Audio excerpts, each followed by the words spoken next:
Hadratus Syekh Kiai Haji Muhammad Hasyim Asy'ari dikenal sebagai salah satu ulama paling berpengaruh di Indonesia. Beliau juga merupakan pendiri dari Nahdlatul Ulama yang merupakan organisasi Islam terbesar di Indonesia. Selain itu, beliau juga merupakan seorang pahlawan nasional Indonesia dan merupakan pimpinan besar yang menginspirasi perjuangan kemerdekaan bangsa Indonesia sekaligus mempertahankannya. Perjuangannya melawan penjajah dilalui dengan tidak mudah, penuh ancaman, intimidasi, penjara, siksaan, dan percobaan pembunuhan. Semua itu dijalani dengan tegar.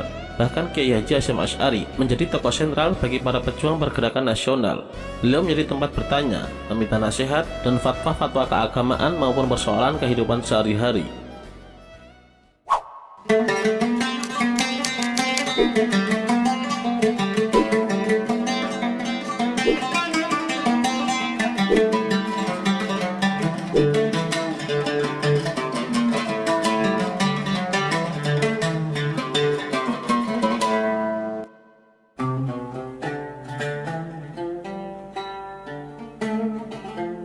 Kiai Haji Hasyim Asy'ari merupakan putra dari pasangan Kiai Asy'ari dan Nyai Halimah.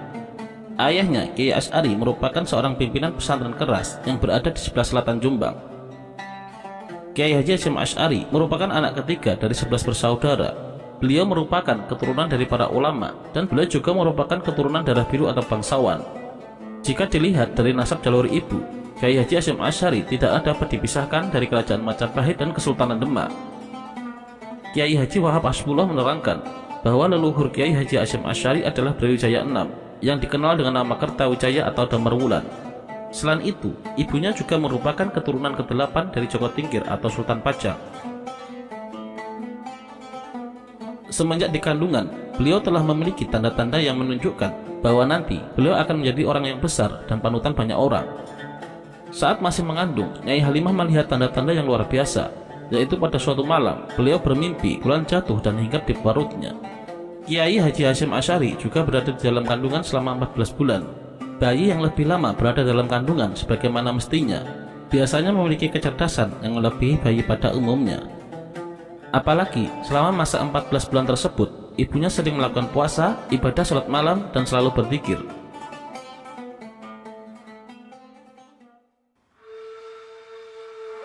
Kiai Haji Hasyim Asy'ari dilahirkan pada tanggal 24 Dzulqa'dah tahun 1287 Hijriah atau bertepatan pada tanggal 10 April tahun 1875 Masehi di Desa Gedang, Kecamatan Dewek, Kabupaten Jombang, Jawa Timur. Ketika beliau menginjak usia anak-anak, bakat kepemimpinan dan kecerdasan beliau sudah tampak. Pada saat bermain dengan anak-anak sebayanya, jika beliau melihat teman-temannya bermain kasar atau menyimpang dari peraturan permainan, maka tidak segan-segan beliau menegur dan memperingatkan mereka. Beliau menyatakan bahwa tindakan main curang itu tidak boleh, karena jika pelaku curang suatu saat dicurangi, tentu juga tidak akan mau. Cara menegur beliau pun tidak dengan cara yang kasar, sehingga teman-temannya yang ditegur tidak merasa disudutkan atau sakit hati, justru timbul kesadaran dalam dirinya sendiri untuk memperbaikinya. Perilaku dan sikapnya ini membuat beliau disegani oleh teman-temannya. Sikap dan perilaku beliau tersebut juga tetap bertahan sampai akhir hayatnya dan menjadikan beliau pemimpin yang karismatik dengan keadilannya menegakkan hukum dan sikap anti kekerasan dalam mengubah kejahatan menjadi kebaikan. Pola kepemimpinan seperti inilah yang menjadikan beliau mampu menjembatani persatuan antara Islam tradisional dan Islam modern, sehingga umat Islam di Indonesia saat itu dapat hidup rukun dalam ukhuwah Islamiyah yang baik, serta dapat bersatu bahu-membahu dalam perjuangan memukul mundur penjajah dari tanah air tercinta, Indonesia.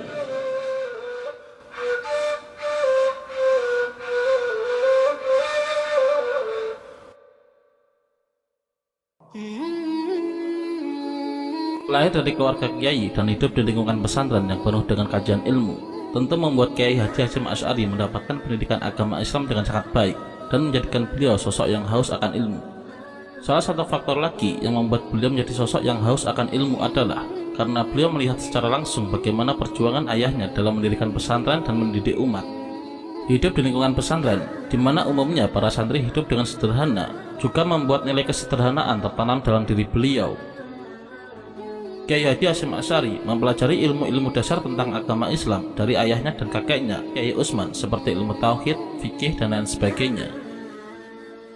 Dalam belajarnya di pesantren keras, yakni pesantren ayahnya sendiri, beliau dikenal sebagai sosok yang rajin, ulet, dan bersungguh-sungguh. Semua pelajaran dapat beliau tangkap dan pahami dengan baik dan sempurna. Hal tersebut menimbulkan kekaguman banyak orang termasuk ayahnya, sehingga ketika beliau masih sangat muda, yakni ketika berumur sekitar 13 tahun, beliau telah dipercaya oleh ayahnya untuk membantu mengajar para santri atau menjadi badal ayahnya. Kepercayaan ini menunjukkan bahwa di umur yang sangat muda, beliau telah memiliki kemampuan yang mumpuni. Selain itu, Kiai Haji Hasyim Asy'ari dikenal akan kemandiriannya. Tidak seperti putra kiai lainnya, beliau adalah sosok yang memiliki etos kerja yang sangat tinggi. Sang kakek, Kiai Utsman, mendidiknya agar mandiri dan tidak mudah bergantung pada orang lain. Sejak kecil, beliau terbiasa mencari nafkah sendiri dengan cara bertani atau berdagang. Hasil yang didapatkannya digunakan untuk menuntut ilmu. Meskipun telah mengajar di pesantren milik ayahnya, tidaklah membuat Kiai Haji Hasyim Asy'ari merasa jumawa dan puas terhadap apa yang telah ia peroleh. Pada umur 15 tahun, beliau memulai pengembaraannya untuk mencari ilmu di berbagai pesantren di Jawa. Dimulai dari pesantren Wonokaya Probolinggo, pesantren Langitan Tuban, pesantren Trenggiri Semarang. Kemudian beliau melanjutkan pengembaraannya ke pesantren Bangkalan Madura yang diasuh oleh Syekhona Khalil. Syekhona Khalil merupakan ulama terkemuka pada masa itu yang sangat disegani sampai sekarang. Di pesantren Bangkalan, Kiai Haji Hasyim Asy'ari terbilang tinggal cukup lama jika dibandingkan dengan pesantren-pesantren sebelumnya yang hanya tinggal beberapa bulan saja.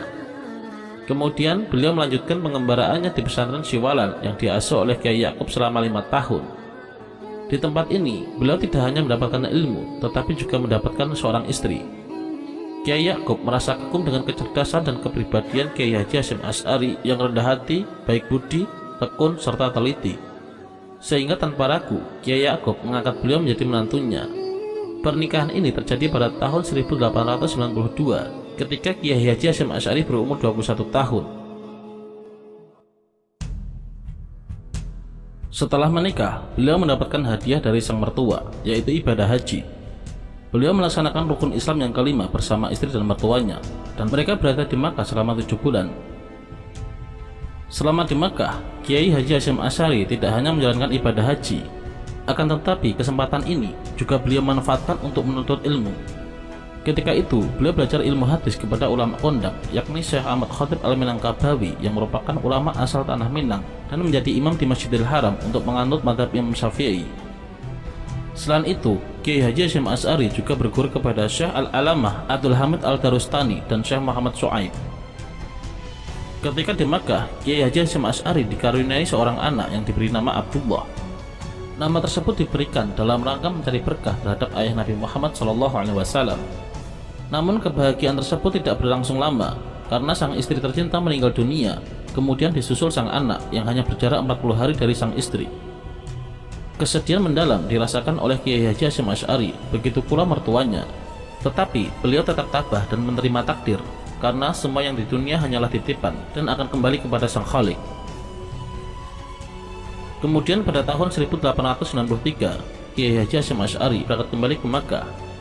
Kali ini beliau berangkat bersama adiknya yang bernama Anis, dan hal yang sama untuk kedua kalinya terulang kembali. Adiknya juga meninggal dunia ketika di Makkah. Kesedihan tentu menyelimuti beliau karena 3 orang yang disayanginya meninggal di sampingnya. Tetapi beliau tidak mau tenggelam dalam kesedihan. Seperti sebelumnya, beliau tetap tabah. Kejadian ini malah membuatnya semakin mendekatkan diri kepada Allah Subhanahu wa Ta'ala, dan beliau semakin meningkatkan ibadahnya di Masjidil Haram. Ketika itu, kota Makkah adalah gudang keilmuan Islam. Banyak ulama yang tinggal dan mengajar di sana, termasuk beberapa ulama asal Indonesia. Untuk kedatangan yang kedua kalinya ini, beliau tinggal di Makkah selama 7 tahun dan belajar ilmu hadis kepada Syekh Mahfud At-Tarmasyi, putra Kiai Abdullah, yakni pengasuh pondok pesantren Termas Pacitan. Syekh Mahfud At-Tarmasyi merupakan salah satu ulama dari tanah air yang terkemuka di kota Makkah dengan spesialisasi ilmu hadis. Syekh Mahfud mengajar Sahih Bukhari dan Sahih Muslim di Masjidil Haram. Dari beliaulah Kiai Haji Hasyim Asy'ari mendapatkan ijazah untuk mengajar kitab Sahih Bukhari dan Muslim, serta juga ijazah Thariqat Qadiriyah wa Naqsabandiyah. Kemudian, Kiai Haji Hasyim Asy'ari juga melanjutkan belajarnya kepada Syekh Ahmad Khatib Al-Minangkabawi tentang fikih mazhab Syafi'i. Kepada 2 guru besar itu pula lah Kiai Haji Ahmad Dahlan, pendiri Muhammadiyah, juga berguru. Jadi antara Kiai Haji Hasyim Asy'ari dan Kiai Ahmad Dahlan merupakan teman seperguruan. Selain berguru kepada ulama yang berasal dari tanah air, Kiai Haji Hasyim Asy'ari juga berguru kepada beberapa ulama terkemuka lainnya seperti Syekh Su'aib bin Abdurrahman, Syekh Amin Al-Athar, Syekh Ibrahim Arab, Syekh Said Al-Yamani, Syekh Rahmatullah, dan Syekh Bafadal. Beberapa Sayyid juga pernah menjadi guru beliau, diantaranya adalah Sayyid Abad Al-Maliki, Sayyid Sultan Hashim Al-Dagestani, Sayyid Abdullah Al-Zawawi, Sayyid Ahmad bin Hasan Al-Atos, Sayyid Alwi Al-Syagaf, Sayyid Abu Bakar Shata Al-Dimyati, dan Sayyid Husain Al-Habsi. Dari sekian syekh dan sayyid yang menjadi guru beliau, sosok yang mempengaruhi pemberian beliau adalah Sayyid Alwi Al-Syagaf, Sayyid Husain Al-Habsi, dan Syekh Mahfud At-Tarmasi. Selain rajin belajar, Kiai Haji Hasyim Asy'ari selama di Makkah juga senantiasa mengunjungi petilasan-petilasan Rasulullah SAW untuk sekedar merenung, tafakur, tadabbur, refleksi atas kebesaran Allah Subhanahu wa Ta'ala, dan juga menyelami dakwah Rasulullah SAW yang begitu berat menghadapi banyak cobaan, ujian, rintangan, dan halangan. Kiai Haji Hasyim Asy'ari sering sekali merenungkan bahwa Rasulullah SAW yang sudah terjamin oleh Allah Subhanahu wa Ta'ala saja harus menemui banyak sekali hambatan dalam berdakwah, terlebih lagi dirinya sendiri yang bukan merupakan utusan atau nabi Allah Subhanahu wa Ta'ala. Karena hal itulah yang membuat Kiai Hasyim untuk giat dan tekun memperdalam ilmu, sehingga Kiai Hasyim pun sering berziarah ke Padang Arafah, Gua Hira, Makam Ibrahim, dan Masjid Nabawi, khususnya makam Rasulullah SAW. Ketika Kiai Hasyim berziarah ke berbagai tempat tersebut, bukan sekedar hanya untuk merenung, tafakur, tadabbur, dan refleksi, melainkan juga untuk belajar dan menghafalkan banyak hadis serta materi pelajaran. Dengan demikian, di balik sisi spiritualnya yang meningkat, sisi intelektualnya juga bertambah. Atas usaha dan ketekunan beliau dalam menuntut ilmu serta tidak pernah melepaskan diri dari Allah Subhanahu wa Ta'ala, pada sekitar umur 30 tahun beliau diangkat menjadi guru di Masjidil Haram. Prestasi ini menandakan bahwa di umur yang sangat muda beliau telah pantas disebut ulama, dan keilmuan beliau telah sejajar dengan Syekh Mahfud At-Tarmasi, Syekh Ahmad Khatib Al-Minangkabawi, dan Syekh Imam Nawawi Al-Bantani yang juga mengajar di Masjidil Haram.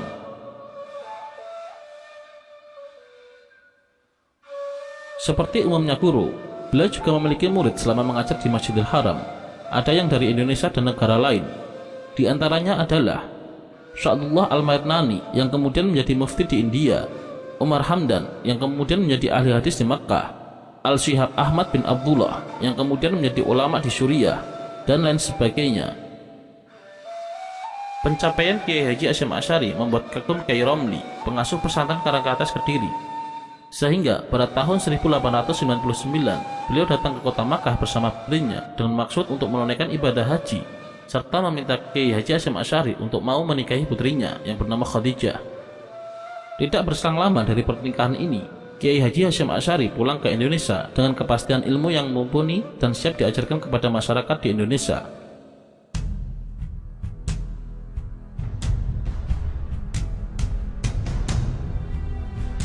Pada tahun 1899, Kiai Haji Hasyim Asy'ari pulang ke tanah air. Beliau kemudian mengajar di pesantren milik kakeknya, Kiai Usman. Kiai Haji Hasyim Asy'ari bukan saja seorang kiai ternama, melainkan juga seorang petani dan pedagang yang sukses. Tanahnya puluhan hektar, dan setiap 2 hari dalam seminggu, biasanya beliau istirahat untuk mengajar, dan pada saat itulah beliau memeriksa sawah-sawahnya. Kadang juga pergi ke Surabaya untuk pedagang kuda, besi, dan menjual hasil pertaniannya. Dari bertani dan berdagang itulah Kiai Haji Hasyim Asy'ari menghidupi keluarga dan pesantrennya. Kemudian Kiai Hasyim membeli sebidang tanah dari seorang dalang di Dukuh Tebu Ireng yang terletak di arah timur Desa Keras kurang lebih 1 km. Di sana beliau membangun sebuah bangunan yang terbuat dari bambu atau teratak sebagai tempat tinggal. Dari teratak kecil inilah embrio pesantren Tebu Ireng dimulai. Saat itu santrinya berjumlah 8 orang. Setelah 3 bulan, kemudian meningkat menjadi 28 orang, dan sampai saat ini sudah menjadi puluhan ribu santri yang belajar di pondok pesantren Tebu Ireng. Kiai Haji Hasyim Asy'ari merupakan ulama yang sangat terkenal mumpuni dalam ilmu hadis. Pada setiap bulan Ramadan, Kiai Haji Hasyim Asy'ari mempunyai tradisi menggelar kajian hadis Bukhari dan Muslim selama 1 bulan penuh. Maka tidak mengherankan jika banyak santri yang datang dari berbagai daerah di Indonesia, termasuk gurunya sendiri, yaitu Syekhona Khalil. Banyak ribuan santri menimba ilmu kepada beliau. Setelah lulus dari Tebu Ireng, tidak sedikit di antara santri Kiai Hasyim kemudian tampil sebagai tokoh ulama kondang dan berpengaruh luas di masyarakat. Pada abad 20 ini, Tebu Ireng merupakan salah satu pesantren paling besar dan paling penting serta berpengaruh di Jawa yang telah melahirkan ulama dan pimpinan lembaga-lembaga pesantren di seluruh Jawa dan Madura. Tidak mengherankan bila para santri dan pengikutnya kemudian memberi gelar Hadratus Syekh atau Tuan Guru Besar kepada Kiai Hasyim.